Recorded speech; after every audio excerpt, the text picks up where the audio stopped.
faithful to what is unreal.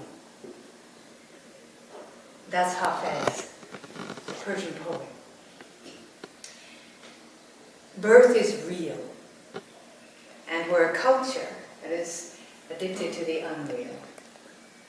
So I want to draw an arc, but not move out of range. So we have what's real. We have countless women, nameless women through generations giving birth. We have countless people supporting them. That's real. If I were to draw an arc, I hope you can see it. And we have an arbitrary date over here. It's 1484. The Pope in the Vatican declared that midwives were the #1 threat to the authority of the Catholic Church and must be exterminated. It's called the Malleus Maleficarum, which translates as hammer of the witches. So that's here, and we move through time, and indeed, close to 1/3 of all of Europe's women were burned. There were villages where females over the age of 12 didn't exist. That's the rise of obstetrics. It means to stand before, because men had never attended birth before that. And they always stand at the end of the bed, instead of following the woman around in whatever position she's in. So for a couple of 100 years, those flames were rising mighty high in Europe, and they actually leaped across to the east coast of the United States, where witch burning continued into the 1600s, early 1700s. Middle of the arc, we have a very curious thing going on. In Europe, there was a Hungarian physician, and his name is Ignaz Semmelweis. Has anybody heard of him? Of course, Bob. So he was a very astute physician at the time. This is in the 1850s. And what he noticed is that doctors would go from delivering children, delivering babies, to dealing with cadavers. And there was an epidemic of what's called childbed fever, puerperal fever. And he noticed the connection. And so he suggested to his medical community that people wash their hands with a chlorinated lime solution, a weak chlorinated lime solution. He was roundly criticized, humiliated publicly, locked in a mental institution, and died 14 days after admittance, being beaten to death by the local guards. At the very same time, welcome, come on over, plenty of places on the floor. So that happened in 1854 in Europe. Here in America, there was a South Carolina native called J. Marion Sims. And he left South Carolina and went to Alabama. And he was a plantation doctor. There was a woman, Anarcha, who had a prolonged labor. And she had serious injuries in her vaginal wall, vesical vaginal wall, where there's a hole that opens between the vaginal canal and the bladder, vaginal canal and the anus. So he wanted to help. And again, this is in the 1850s. He ended up experimenting on Anarcha with 30 surgeries without anesthesia. And he surgically experimented on other women whose names are Lucy and Betsy.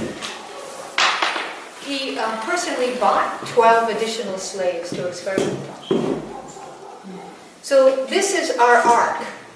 We start in 1484 with the declaration that midwives are the #1 threat to the Catholic Church and must be exterminated. And they were, pretty much. And then we come a couple of 100 years later. So J. Marion Sims went from experimenting on African American women to Irish indentured women, and because of his work, was one of the earliest presidents of the American Medical Association.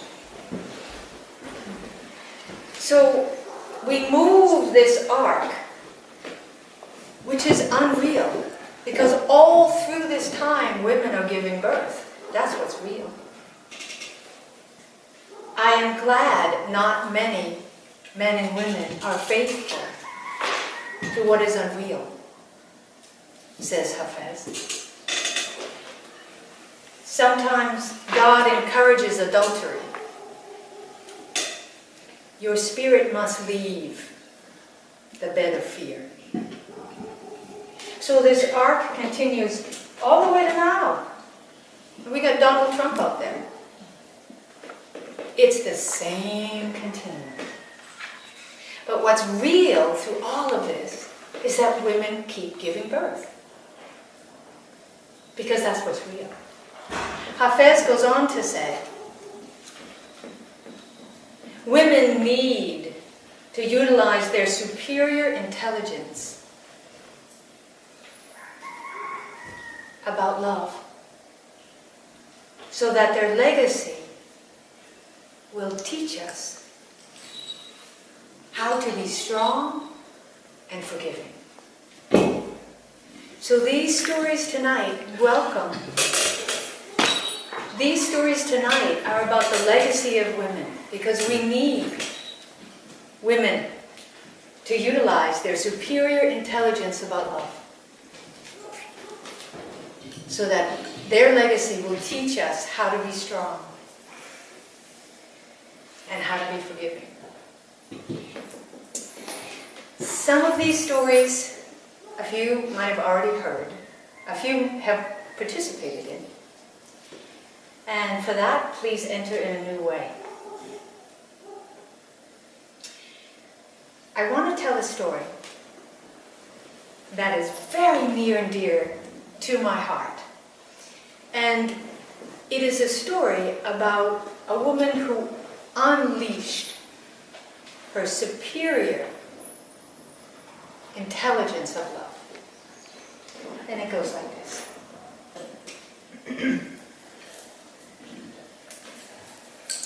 In 1982, I was walking from Washington, D.C. to New York City. I had recently finished 5 knee surgeries. I had to retrain myself how to walk. I was walking 25 miles a day for 6 days a week. I was tired. So I volunteered to go ahead to New York City to help organize the welcome of this walk. And I was in a ladies' room. And next to me, on the sink, was a woman who had a pair of crutches and her blouse was completely open. And she had a look of great pain on her face. And I said, "Can I help you?" And she said, "Yes," because her blouse had stuck to wounds that were this big underneath her arms. She too was on the walk, and she had been using crutches every day. She had one leg and had a wooden prosthesis from mid-thigh down. And so that question, "Can I help you?" forged our union for the rest of our lives. So this is the story of Willow. And she's 6 feet tall. She was hospitalized when she was 14 years old and had her right leg amputated from bone cancer. The bone cancer spread to her lungs. She had 2/3 of her lungs removed. And it was on its way to her brain. She was in the hospital in Connecticut from the age of 14 to the age of 18, and she signed herself out of the hospital. She had so much radiation and chemotherapy that in her medical notes it said, "Please determine whether cause of death is through overdose of chemotherapy or radiation." So she signed herself out of the hospital and she didn't die. What she did is that she started visualizing and using macrobiotics. So I meet her a few years later, with these gaping sores under her arms, and I happened to have some clay. So I took clay and I applied clay under her arms. It was immediate salve, and we bonded like sisters. Welcome, here's another midwife. You missed my opening arc. I'll have to go over it. You probably know all about it. So fast forward, she was told she's supposed to die, she's never supposed to get pregnant. She's pregnant with twins. So she calls me up. I'm supposed to attend the birth, but I'm in Massachusetts, she's in Kansas. She is not getting an ultrasound. She's just declining them until there's this obvious growth. Now, being 6 feet tall, she kind of was hiding, that she actually had twins. So she calls me up and she says, well, I'm having twins. Okay. Will you help me nurse? Sure. I'm not busy. Attend the birth, nurse a baby. I've never been pregnant. Okay. How do you start generating milk? I'll have to figure that out. So I go to Kansas, and her husband is so excited that he decides to take the roof off the house because he's nesting. Oh. And he also decides to redo all the plumbing. So Willow, on one leg with crutches, because after 28 weeks, the weight distribution was so different that she couldn't get her prosthesis on. So she's pregnant with twins, crutching around, and she doesn't have a bathroom. She doesn't have a toilet because her husband unhooked the plumbing. And there's no roof, so there's leaves in the sink. So at 2 o'clock in the morning, she has to go to the local mini mart to pee. Her husband provided a 5-gallon bucket and went back to bed. No, she can't squat a 5-gallon bucket with crutches and one leg, with a belly up to here. So I arrive, and I want to strangle her husband. I want to strangle him. But I carry on. We don't have any running water, we don't have any plumbing, we don't have a roof. Okay, I'm going to work it. So I was working it. He's doing some mudding on the wall, doing some plastering, and he falls off a ladder and breaks his leg. So I have a one-legged pregnant mama of twins, and the father of the baby in a walking cast. Now, I told you Willow is 6 feet tall. Her husband is 5'4". He's walking around like this, and she's hopping around like this. And I'm running around trying to do everything else. So we were planning a home birth, and of course the agreement was that before any sign of labor, before 36 weeks, we would go to the hospital. And her 2 midwives were going to a midwifery conference in Colorado, in Denver. We had a home visit. I cannot convey the look on their faces when they walked into a house that didn't have a roof and no plumbing. And there's a baby due in 4 weeks. Later in my midwifery career, I got to appreciate how restrained they were in their response to the situation. So they're off at a midwifery conference, and Willow's waters break. And she's 35 and a half weeks. And her full midwives are in Colorado. So what to do? Well, the agreement is we go to the hospital. It's 4 in the morning. Wake up her husband. Well, he's a little bit kind of still in the sleep state, but he's willing to drive us to the hospital. And so he's running around the house like this, trying to fill a bag full of her stuff. And I get a 4x4 chucks for Willow, but she's crutching. So I have to hold the 4x4 around her as she's trying to crutch to the car. Okay, so and water's leaking out of her, and we get to the car. I'm in the car, I yell back to Phil, her husband, Phil, don't forget her leg. So he runs back into the house, and he goes and he gets, now this is a 5'4" man with a 6' woman's leg, over his shoulder, this prosthesis, which by the way costs $70,000 and usually only lasts 3 to 5 years, with a shoe and a sock on it. So, so he comes out of the house carrying a leg with a shoe and a sock on it. And we all get in the car and we get to the hospital.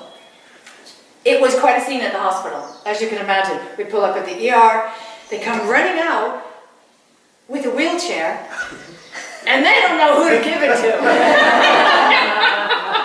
Because out comes a one-legged woman, and then out comes a man with his leg in a cast, and her prosthesis over his shoulder. So we finally get it sorted out who the wheelchair is actually for, and we go up into the labor delivery. So she is in labor, and myself and Leslie, who's here doing the camera, flew in to do labor support.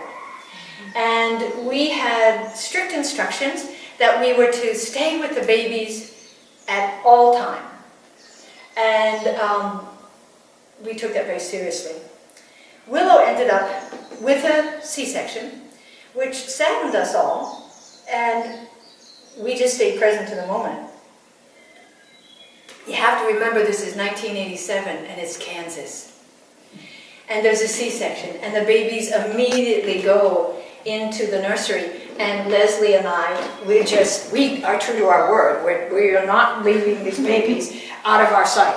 So we're hovering over the nurses, and they finish their exam, and they start putting them into this warmer.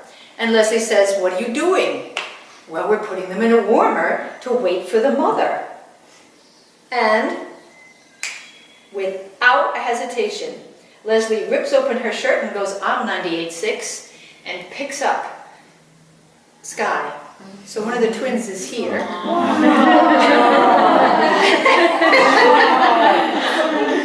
And I follow suit, and I go in and I pick up the second twin and rip open my shirt, and then we sit down and we wrap the babies, and we will not let them go. So we're sitting there in the, in the pediatric nursery, and only many years later did I hear that the nurse went to the nurse manager, who went to the head of the hospital and wanted to have us removed from the hospital. They wanted to call security, they wanted to take measures that we were somehow interfering. And in fact, Willow ran into the nurse manager about 3 years ago at a potluck. And the nurse manager said, "You have no idea what happened in that hospital." And what it took for behind the scenes so that you were not physically removed from that pediatric nursery.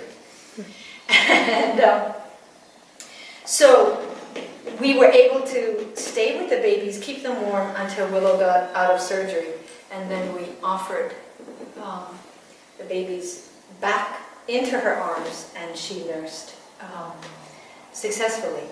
Now, just imagine being outlegged 4-to-1. Just think about it. Like, she still couldn't wear her prosthesis for months and months and months, close to 9 months after the birth, because of the fluid buildup and weight distribution that happened. It was extraordinary. She would hold the baby, and she's so strong, and she would hop with the baby across the house.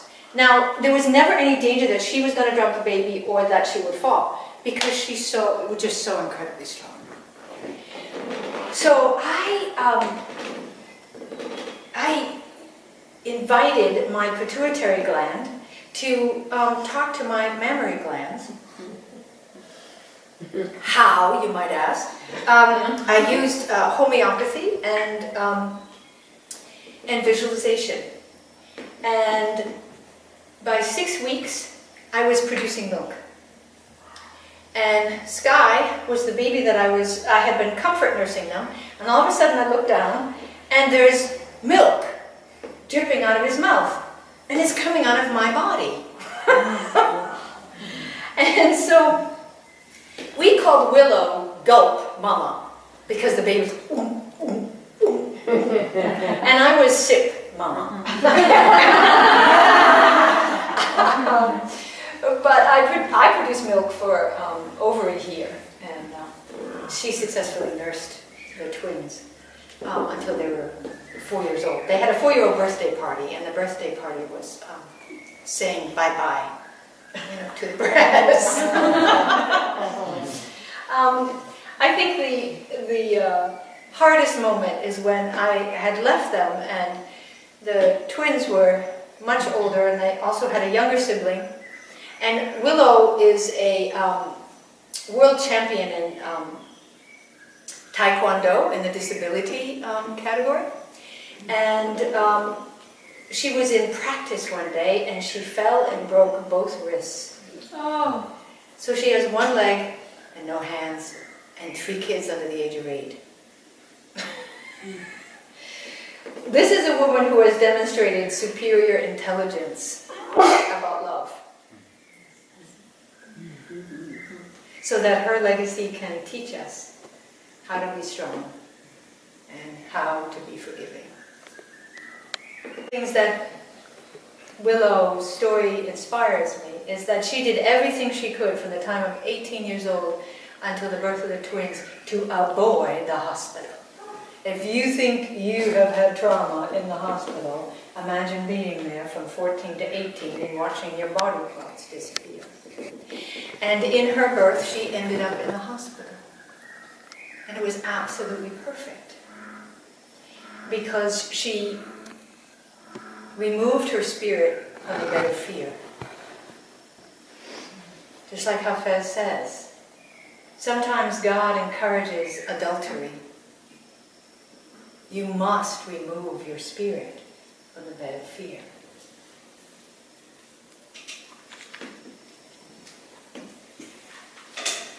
I want to tell you a story about a woman named, in quotation marks, Becky. These stories are all from the mainland, so please don't think you might know some of these people here.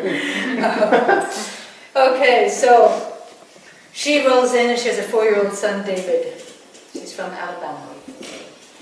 And she's very nervous. She won't look up. She's like this at the entire first prenatal. I can't get any eye contact out of her. And so, tell me about it. How are you doing? What's, okay, how far along are you? And she's not talking to me. So the 4-year-old on the floor starts saying, well, we were at a music concert, and she got in a tent with this guy, and then I saw her in the morning, and now it's a few months later, and she's having a baby. Oh, thanks, David. So she's just sitting there doing this, right? And she's nodding. She's nodding, yes. So it took a lot of work to even get eye contact, to even get a conversation going with her. One of the prenatals I'll never forget. She comes in, so how are you doing? Yes, ma'am, I'm just fine, thank you. And David goes, Mama, you are not, because you have this big red energy around your head, and when you have big red energy around your head, that means you're angry. I went, thank you, David.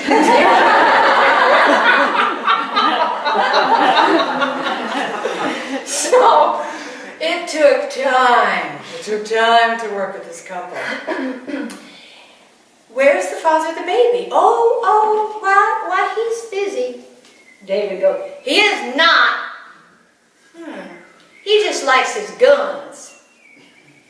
Instantly, I created a policy in my practice, no guns at birth. I'm completely serious. This guy was a survivalist. When we went out into the backwoods, a long trail through the backwoods. You see in trees that had been shot up with target practice. German shepherds chained to posts. We get closer into the compound and all of the outbuildings are completely shot up. Absolutely terrifying. We go in the house, I've never seen so many weapons. And I did reiterate my policy. There are no guns at a home birth. And he said, well, and he's, spitting tobacco, I want to be more armed in the goddamn state. Okay. Alrighty. But we still don't have weapons at a home birth. So, the birth itself goes absolutely smooth. It was her second baby. It was within 4 years. She did a beautiful job. It's very difficult to connect with her postpartum. She immediately shrunk in to a depression. So about 3 weeks after the birth, in the middle of the night, and the phone rings, and I wake up and I think I'm being called to her birth, and I hear a voice, Miss Terry? I'm like, Becky, is that you? Uh-huh. Are you all right? And I'm hearing like a PA system in the background. Uh-huh. Miss Terry, I want to thank you for everything that you did. Becky, what are you doing? Miss Terry, I have to go now. Where are you going? I can't tell you that. He might kill me. I gotta go, the bus is coming. David and the baby are safe. They're with me.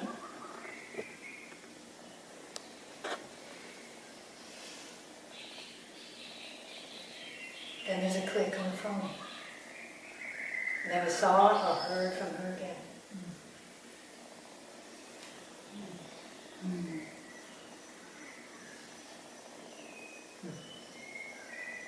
She demonstrated a superior intelligence.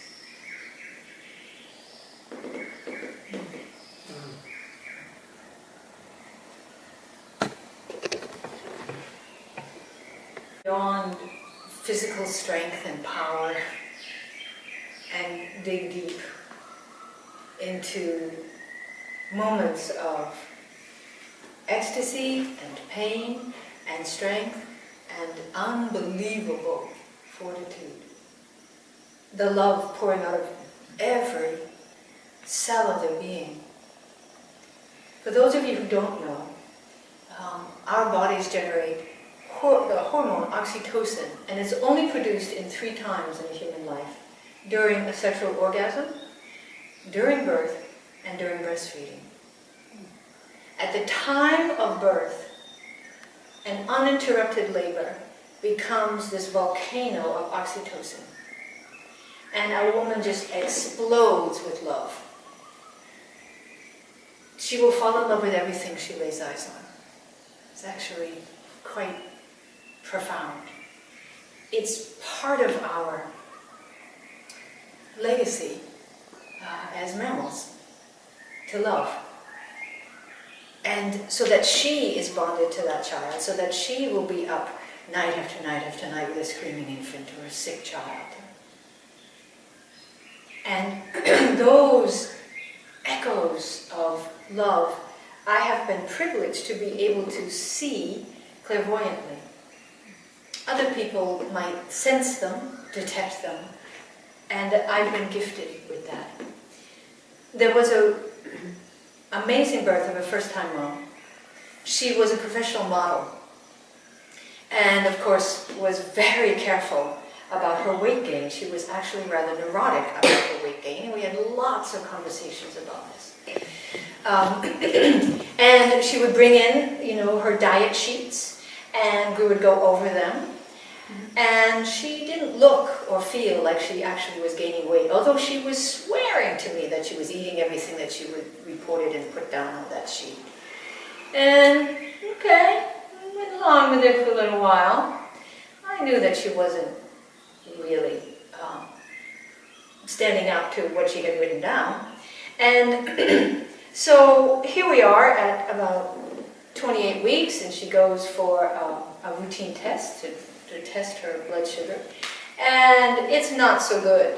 So we have a very serious conversation. If you're serious about a home birth, we're going to have to rein this in. You can have a hospital birth. No, I'm not having a hospital birth. That's absolute no. So she finally confesses that she's eating chocolate power bars 3 times a day. Because, right, there's enough protein in a power bar. There's enough vitamins and nutrients, right? I just have 1 for breakfast, 1 for lunch, and 1 for dinner. And I'll get my figure back after the baby, right? So we have a lot of conversations. And she gets on track. This is a very bright, intelligent woman. She's on track. And we're able to get her successfully within a normal limit. And she's in labor. So here we are in this old New England farmhouse, and her mother is there nervously eating chips. I'm crunching them really loudly. And she's just crunching these chips. And she's just saying, in my birth, I ripped from stem to stern. And I was completely ripped open with my birth. And that's going to happen with my daughter, isn't it? No, not necessarily. Not necessarily. So I had equal amount of time in the kitchen with the chips and the mama, the grandmama, as I was in the laboring room with the woman giving birth. That legacy of the grandmother's birth, she had never really healed. I never could talk about it. It really was so awful. I could never talk about it. But this means this. No. We're going to do everything we can to take care of your daughter. We're going to do everything we can. So, the birthing mother is on a stool, and she had invited her mother and her father into the actual delivery. They were not in the room during any of the labor, but right as the baby was coming, she invited her mother and her father in. And she's on a birthing stool, and she's sweating. And if a woman doesn't turn into a goddess when she's laboring, something's off. Because there is a primordial, unstoppable power that comes through a labored woman. And what blows my mind, because I think about these things, and maybe you folks haven't thought about it as much, some of you have, I know. We are doing an unprecedented mammalian biological experiment, because when you think about it, 200,000 years of mammalian biology, and men have basically never been to births in any culture, in any time, up until the 1970s. 200,000 years. 1970. Okay! Come on in. We don't know what the outcome, what the effect of that is. We're going to find out later. It's lovely to have a man who wants to be at birth. It's not so pretty if a man doesn't want to be at a birth and is forced to be at a birth. That's my personal observation. I've caught many of them with my rotator cuff several times, trying to catch large men who actually really didn't want to be there, would just rather pass out. But anyway, so this woman has just transformed herself into a goddess. And in that goddess state, there was a shifting, there was a softening. She was no longer in control. She looked at me and she's like, I can't believe I'm doing this. Yeah, you're doing it, you're doing it. As the baby is coming down, her abdomen starts pulsating in these amazingly gorgeous ripples of light. There's pink light and gold light, just emanations of light coming off of her abdomen. As the baby is born, the pulsations of these light are getting transferred, it appears transferred from her abdomen, and the light is pulsating around the baby. The grandmother is weeping.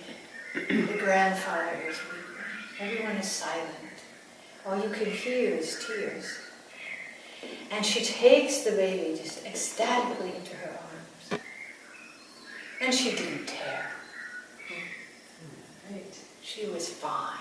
She was fine. That moment, that story became a retrospective healing for the grandmother. Now the grandmother had a new story to tell. My daughter had a birth at home. She had a birth at home. And everything's so wonderful, everything's so beautiful. Shortly after the 6-week postpartum, I get a call from the birth mom. And she says, "Can I talk about the labor?" And I said, "Sure, well, what do you want to share?" She said, "I didn't know that I had that level of strength inside of me. And for me, it was like I had to go into the center of the earth and bust something wide open inside of me and inside the earth. And it was like I retrieved something in the earth and put it back inside my heart. And that's what gave me the strength to birth this baby." I was speechless. We're talking about someone who was eating chocolate power bars 3 times a day, just a few months earlier. She said, "There's so much strength. There's so much power when you give birth." I said, "Yeah, there is." She said, "It's unlike anything else." She said, "You know, I don't think, my husband doesn't want any more children, but I've decided I'm going to be a surrogate mom. I'm going to be a surrogate mom for those who can't birth themselves." And that's what she's done.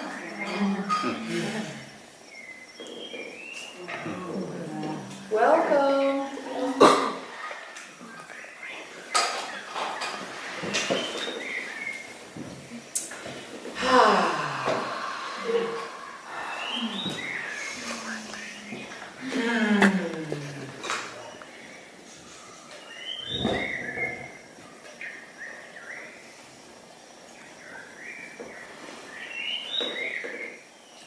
I had a mom who was not really happy that she was pregnant.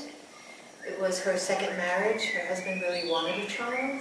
She already had a child. So, she was pregnant. She's in labor. I've never seen a woman to this degree try to run away from her own labor. She literally was trying to run away and saying, "I don't want to do this, I'm not going to do this, you can't make me do this." And she's running around the house.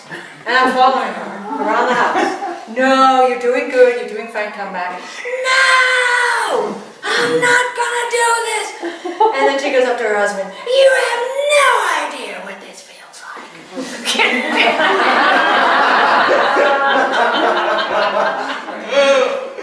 "I'm not going to do this, you can't make me do it." "Oh, sweetheart, you are doing it. You're doing it." "No, stop." So she's rolling from side to side. When she can, she jumps up and she starts running around again. So it takes time. It takes time to kind of quiet that spiral down. And she's ready to push. And she's on her hands and knees. And I'm standing behind her in a shower, and I'm fully clothed. She is not. And I'm just completely soaked. And her husband's there with the spray wand, getting everything, making sure everything's wet.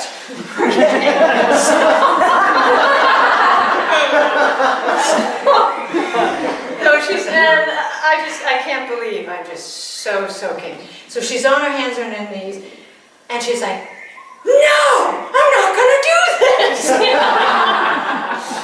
And the baby's coming. And all of a sudden, with her body movements, her spine, her sacrum just starts to undulate. The whole sacrum just starts to undulate. I didn't have to do anything.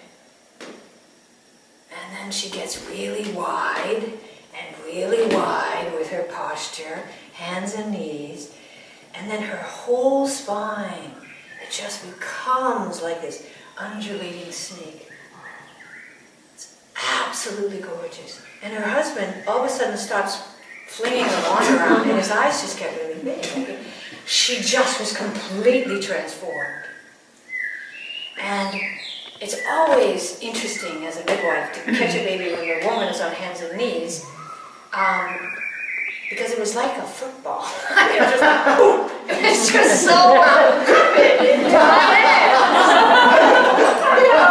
And I'm up against the wall, so I wasn't going to drop it.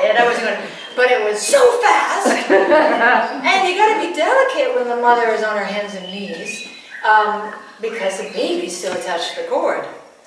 So, just like in football, pass the baby between the legs. And as the spine is undulating and the baby is being born, I watch the back of her heart chakra open. And I'm catching the baby, and it's so fast, and I'm focusing on the baby, but I look up, and as I'm passing the baby between her legs, there is this mantling of profound love that emanates out from her heart, and it goes down her arms. And literally it was jaw-dropping. Because the pulsations, I have never seen a human or even a mammal in birth just open up such profound instinctual love, and that when she took the baby, she enveloped the baby and then closed this energy field and brought the baby in. And we just sat there and wept. Finally, the husband shut the water off. Even though I told him. But all you could hear is just water dripping off of her, dripping off of me, because I had clothes on. And her heart continued, and it probably was with her heart rate, I don't know. But there was this pulsation of love that made an absolute complete circle that I had never seen before. A woman needs to utilize her superior intelligence about love, so that her legacy can make us stronger and more forgiving.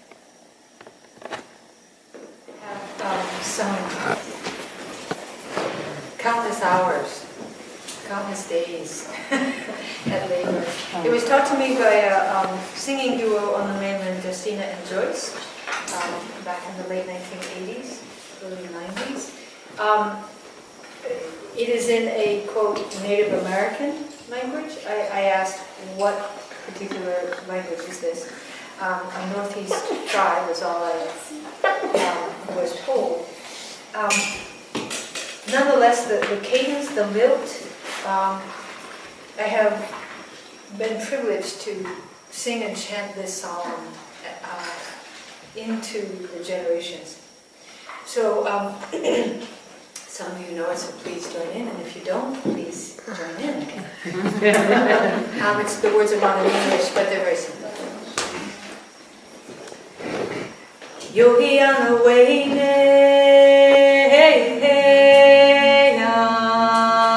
yogi on the way, yogi on the way. Now the translation of this is, in my birthing, now I have the courage and strength of a bear. Yogi on the way.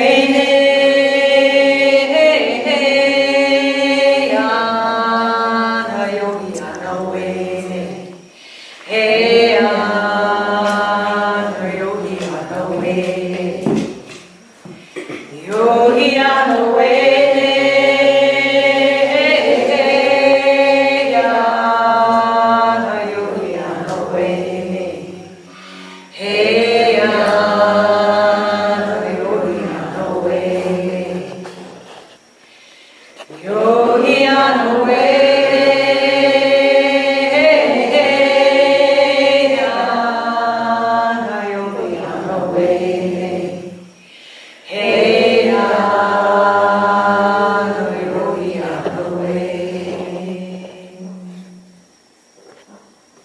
in my birth, and may I have the courage and strength to remain. So I sung it so much that on the East Coast in Western Massachusetts, if I walk into a hospital, the old L&D nurses go, "Oh, you're the one, look at her, she's going to sing. Come, sing." And in hospitals, at home, driving in a car on bumpy roads to get dilation accelerated. I've seen this song anywhere. And one time I was singing this song, and this woman had had a car accident and had had an injury to her back, and so the descent of the baby was excruciating for her. Baby was in a good position, but her injury. Birth has intersections. It is certainly a physiologic event. It has mechanical components to it, but it's also an emotional, a mental, a subtle mental, a spiritual. And its ripples go into the community. All of these intersecting lines generate a birth experience. So the baby was trying to come down, and I'm just trying to sweet talk the mom. Just, you're doing great. And she would scream, "No!" Because it hurt. Yeah, it hurts. It hurts. And at one moment she turned and she riveted and she said, "Sing!"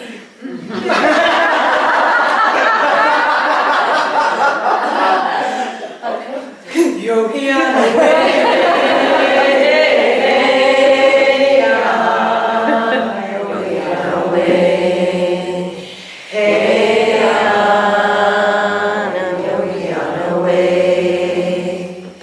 So she would walk and she would move, and I was singing and I was singing, and all of a sudden a voice joined us. So all of the men in the room, please sing with me. For the first time in over 25 years, the father of the baby started chanting with me. So if just the men in the room would chant with me, listen to what it sounds like. Yogi away.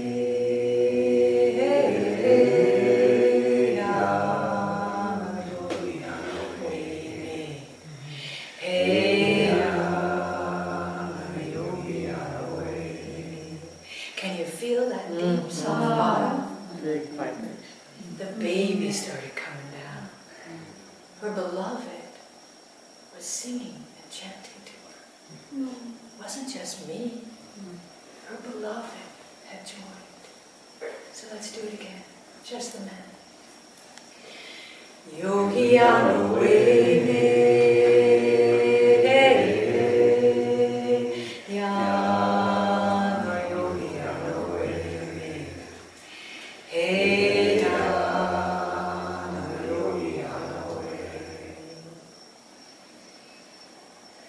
Deep tissues just started to soften in her back, in her belly, in her pelvic floor, and the baby came. Her husband curled over her with a single tear rolling down his face. It was a superior form of love. Fully together.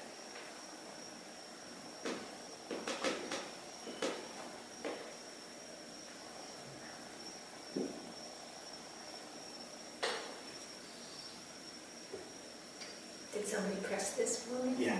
Okay, good. Because now I'm seeing it move and it wouldn't see it move.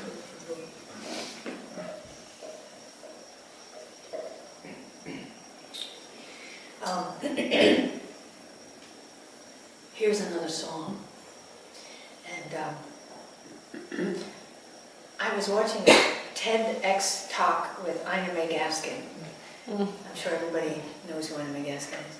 And in it, she was talking about, she's so Iowa, you know, she comes out, she's so beautiful, just 2,309 2,399 births Wow. at home with a 1% C-section rate. 1% C-section rate. 2,399 births. And she comes out and she has these beautiful butterfly hair clips and a linen jacket. And she's very Iowa. She's plain speaking. She walks out on this TED stage. Why are we afraid of our butts?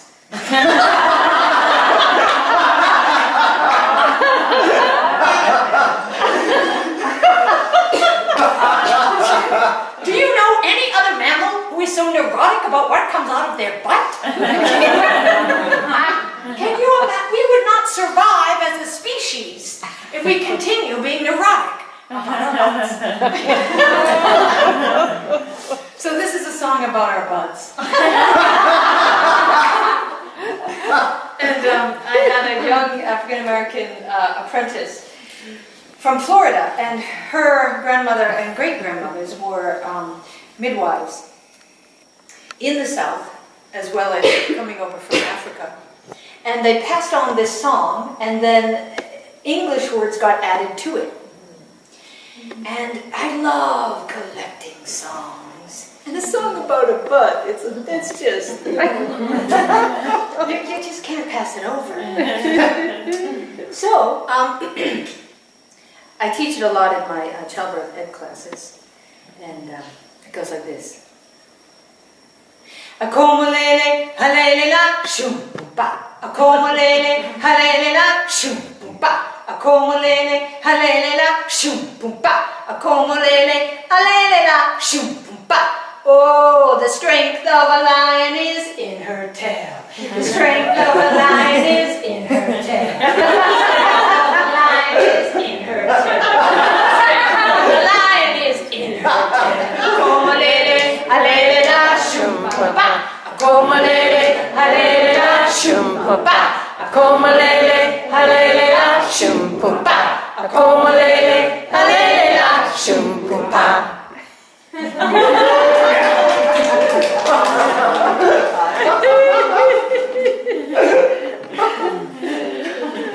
gotta have a good butt song in your repertoire. Never got a chance to teach that to Ina May, actually. Maybe I will. So, a lot of people talk about ecstatic births. And all births are ecstatic. Sometimes they just happen to be perceived from the side of agony. I had a mom who had a 4-year-old son, and she was from Britain, and they had a lovely accent. And I got a call, come now. I come over, she's on her hands and her knees, and the 4-year-old is going, well, it's kind of going like this. There's a little bit of water coming out, and it's kind of squishy, and she's making these funny noises. And oh my! Oh my! And the mother reached down, and the baby's head was right there, and she starts touching her own genitalia. And she's moaning with ecstasy. And her son is going, oh my!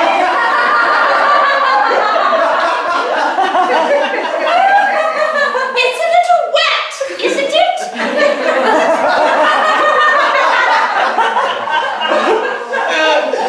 And the mother is on her hands and her knees, and her hand is there, and she's making these love-making sounds, these ecstatic sounds, and it's a baby's head!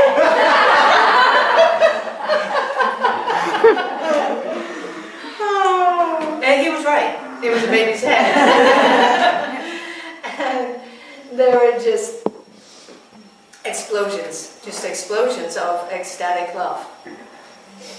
It's absolutely profound. And I highly encourage women that it's your body, it's your baby. And you can touch yourself, you can do anything you need to get that baby out. Someone at break asked, well, how did you get into midwifery? Not by my own devices, I can tell you that. Because I was on a fast track to a PhD in soil morphology, genesis, and classification, thank you. So, it's a direct link, don't you think? Earth, birth. Earth, birth. So I was in graduate school in Alabama in the late 70s. And living in the backwoods. And I started dreaming about attending births. Wow, this doesn't make any sense. It doesn't make any sense at all. The local midwife said, it makes sense. It means you're going to be a midwife. And I'm like, no. I like my sleep. So I just kept having these dreams. And there was a woman in the community who was a single mom. She had a 22-month-old son. She had separated from her husband and made a soap opera kind of mistake, kind of choice. I won't say mistake, a choice, a soap opera choice. She thought if she got pregnant, she would lure the father of the babies back. She was pregnant. It didn't lure the father of the baby back. She was angry. She was depressed. She had very little financial means. She had a 22-month-old son, and she's pregnant. So, I was a doula before I knew what a doula was. And I would show up and I would cook for her and do housework and take care of the baby, all because the midwife said, well, Terry, you can come to the birth. Okay. So I companioned her during her pregnancy. And the time of delivery came, labor. I get the call the midwife. Oh, she's at another birth. This is her second birth for the day. She cannot come now. She's in the middle of a labor. Terry, you're going to have to be there. Well, now I will tell you that I read Eine Gaskin Spiritual Midwifery front to back 3 times. But I still didn't know an ROP from an LOA. I didn't, though that's just jargon for where's the kid's head. I didn't know. So I boiled a lot of water. And the woman just starts screaming at this high pitch. Screaming. I'm telling you, Ella Fitzgerald would go pale. Her scream, ear piercing. It went on 1 hour, 2 hours, 3 hours, 4 hours, 5 hours. Screaming, screaming. There's nothing I can say, nothing that I do. She bats me away. She yells at me. She's furious. The 20-month-old son is just in the corner. He doesn't know what to do. I'm trying to comfort him. I'm trying to comfort the mom. I mean, I don't know much, but I know that screaming for 5 hours is not helpful. I do know that. So, I don't know what to do. I think pretty soon the neighbors are going to call the cops. I'm clueless. And I start to get a little frazzled and unglued. All of a sudden, I hear the front door open. Now remember, the woman is screaming. She's completely hysterical. This 5-foot-tall Alabama midwife walks in and takes one look at this woman who's screaming. The woman is screaming, I don't want this baby! I don't want this baby! And the Alabama midwife goes, it don't matter what you want. And it don't matter what you don't want. What matters is what is. And you is having a baby.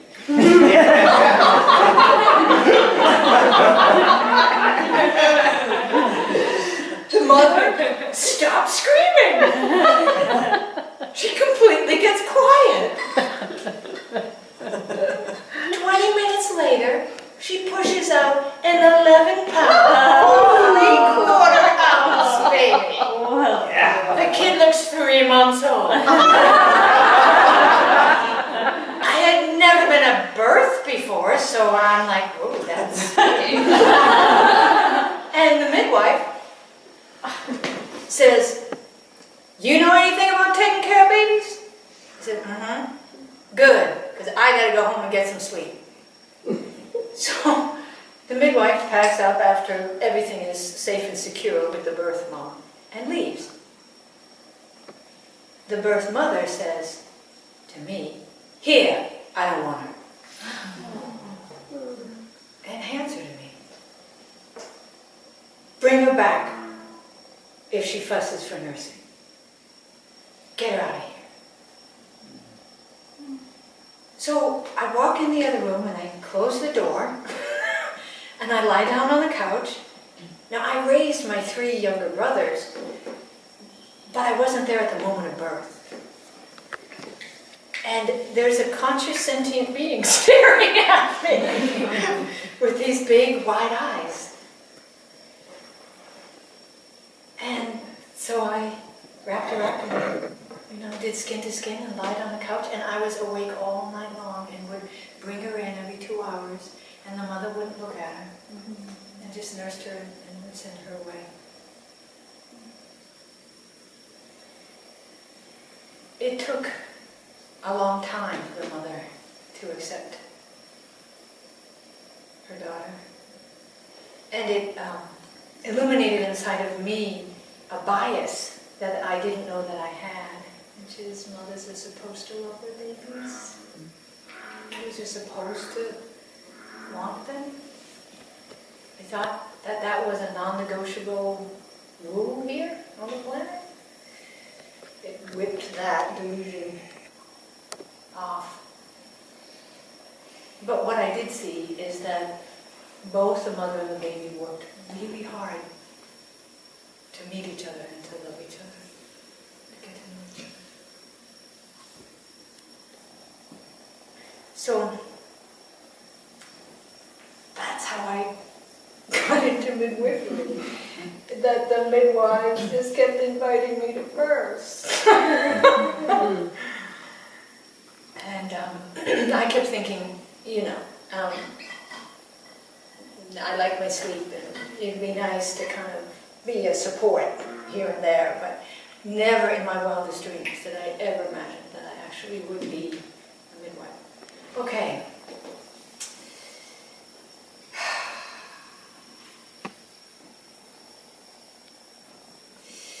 So, Western Massachusetts, rural. We were half hour from the local hospital. You got to think rolling hills. When I say Massachusetts, most people who aren't from there think Boston, and they just think the entire state is one city. But in fact, in Western Massachusetts, it's quite rural. There's dirt roads, there's rolling mountains, there's farmland. So think that, okay? Because that's where I did my primary midwifery. So a couple. Beautiful couple have a 8-year-old daughter, and they're pregnant. And the father is the chair of the public health committee in town, and the mother volunteers at the local library reading children's books during children's hour. So she's pregnant, and every week she's reading stories. It's quite lovely. And for a couple of weeks in a row, kids are coughing and sneezing, and she doesn't think anything of it. And then her baby's not moving. And she starts coughing. And she goes to the doctor. The baby's dead. She has whooping cough. Whooping cough is 100% fatal in Europe. All of the children she was reading to had been vaccinated. 3 out of 6 of them had whooping cough. All undiagnosed. They all had been to their physicians. All had been missed. because they were fully vaccinated. So she's 38 weeks. And I don't understand why, but this local rural hospital wouldn't induce her. I wanted to strangle the entire department. So we got her to acupuncturists who did intensive needles, intensive moxa. Get her into labor. It took a couple of days with the alternative things to get her into labor. And meanwhile, I was on the phone with a Lakota woman, a Lakota friend of mine, originally from the Rosebud Reservation, lived in Kansas. And Patty is her name. She's passed on. And I was telling her some birth stories. She loved to hear birth stories. I said, you know, Patty, I keep a journal. Like I'm writing details of all these birth stories. And there's something that is significant in each one, is consistent in each one. I said, and I've never told anybody this. I said, there's always a cobalt blue light in the room. And sometimes it will move, but it will always enter the mother's body right before delivery. If it enters the baby's body after delivery, those babies don't do so well. I said, I'm watching this light. I've been trying to read literature from different traditions, if they can describe it. What is this light? Like, am I just crazy? Or am I really seeing this light? I'm not crazy. It's in every single birth. It's completely consistent. There was total silence. It was like fiber optics from Massachusetts to Kansas was completely still. She said, Terry, in our tradition, the Blue Spirit Woman lives inside the Big Dipper. And when a woman is in labor, she comes. And she presents herself. She's the guardian that ushers souls to earth.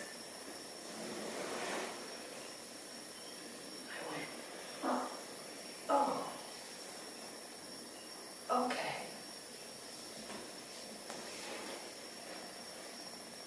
I get the call that she's in labor, please come. So we're birthing in the hospital. This is a labor of a known child who has had demise inside the mother. We are all weeping. It's an amazing act of courage to birth a child who doesn't have life. And for the first time, when that baby was born, there was no cobalt blue light. Everything was gray.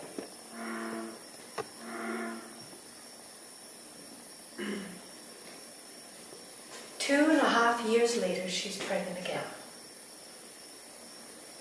We do a lot of work trying to clear what her experience prior, the emotions, what's going on. All right, we're now in labor. She wants to be in the hospital. It's totally fine. I'm there as support. We're in the hospital. She's fully dilated for hours. This cobalt light comes into the room and it's spinning, and I'm ecstatic. And then an hour goes by, and another hour goes by. I've never seen that happen before. Usually the light comes in the baby birth. No. Hour after hour. She's fully dilated. The more hysterical she gets, the more her emotions, the more it's mirrored in this light. And at one moment, the light settles on the father's shoulder, and I think, oh, this is great. This is great. It's going to happen now. No, it didn't happen. So the nurse midwife pulls me aside, and she's like, I don't know what to do. Right? The baby's head is right there. Heart tones are fine, but a couple of pushes and this baby would be out. It's been hours now. What can you do? So I follow her into the bathroom. And again, I'm changing names. I'm like, Annie, it's okay. And she looks at me, and there's sorrow and grief in her eyes. She's like, it's not okay. It's not okay. What if this baby's dead? Mm-hmm. I can't bear that. I can't do this again. I can't. She starts sobbing and sobbing and heaving, so much so that she loses her balance and falls against the bathroom floor. Her husband comes in and says, Annie, it's okay. And she looks at him and she goes, it's not okay. It's not okay. She comes out of the bathroom and she falls on her hands and knees. Her hair is plastered to her face. Sweat is dripping down. And she starts heaving and sobbing. I can't. What if this baby is dead? What if? And we're telling her, no, sweetheart, the baby is not dead. Listen to the Doppler. That's the baby's heartbeat. And she's like, no! There was a heartbeat before and then there wasn't. I can't do this. So I get on my hands and my knees next to her. And I move the hair out of her face. And I say, Annie, I know the baby's alive. You have to trust me. She said, why should I trust you? I said, because I know the baby is alive. She goes, how do you know? And I said, because I see the baby's spirit light. And she pauses for a minute and she goes, you mean that blue thing over there?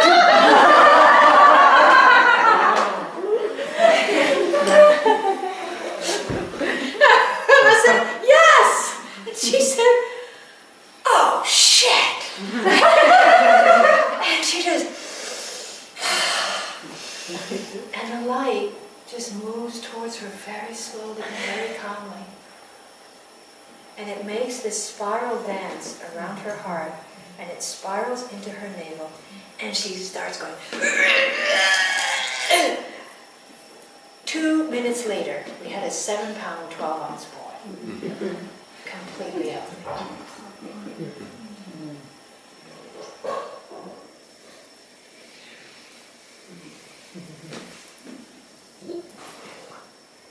That was the first time I had ever shared with the moms of the midwives what I was watching. I had only confessed it to my Lakota friend because I didn't think she would judge me.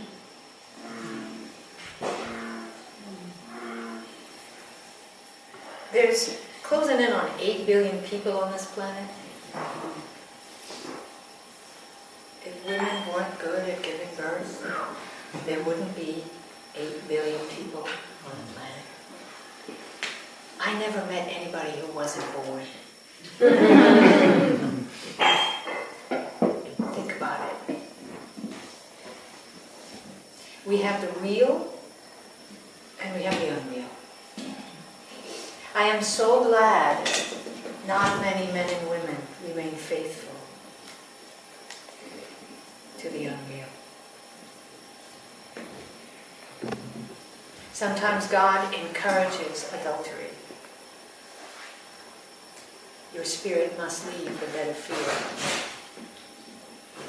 And women need to utilize their superior intelligence about love so that their legacy will make us stronger and more forgiving. The end of this Hafez poem is, sometimes my poems are like a mule that gets drunk and lost. in heaven.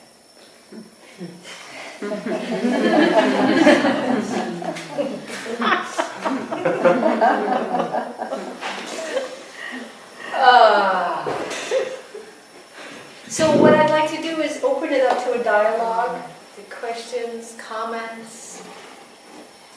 This has taken me, 30 years to assemble these stories. I can't imagine what it feels like to sit on that side of it and hear them all in a row. I don't have time to digest them.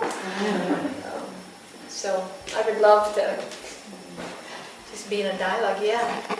What happened to the oxytocin to that first birth that you attended? To that mother that wouldn't bond with the baby? That's a beautiful question. I don't know. Because it took weeks for her to slowly accept the baby back in. And wow, you bring up, Mark, a point that I had never thought about, the oxytocin at that birth. And how our human will, like that was a time when human will, not a mechanical intervention, intervened and stopped it. Yeah.